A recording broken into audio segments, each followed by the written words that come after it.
बिहारी बाबू दिलदार गोरिया, हम तो हैं बिहारी बाबू दिलदार गोरिया।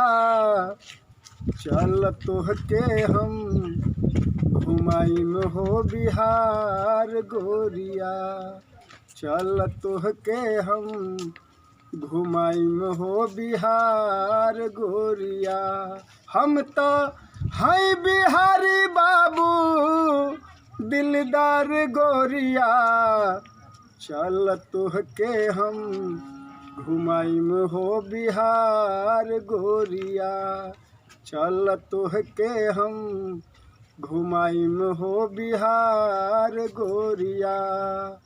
मत हंस तू देख के गोरी धोती कुर्ता गमछा, बानी बिहारी असली हमहूँ देखी हम मोछिया लमका। इहे मोछिया बा बिहार के हो, इहे मोछिया बा बिहार के सिंगार गोरिया। चल तोहके हम घुमाइम हो बिहार गोरिया, चल तोहके हम घुमाइम हो बिहार गोरिया। हम तो हैं बिहारी बाबू दिलदार गोरिया, चल तोहके हम घुमाइम हो बिहार गोरिया, चल तोहके हम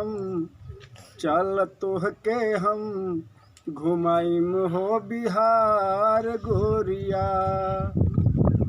टाटा बोकारो कोइलवरी में घुमाइब, कहबू त शेरशाह के रौजा सासाराम में देखाइब।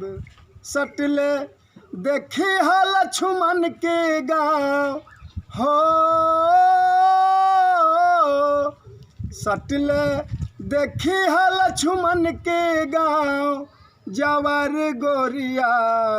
चल तोहके हम घुमाइम हो बिहार गोरिया, चल तोहके हम घुमाइम हो बिहार गोरिया।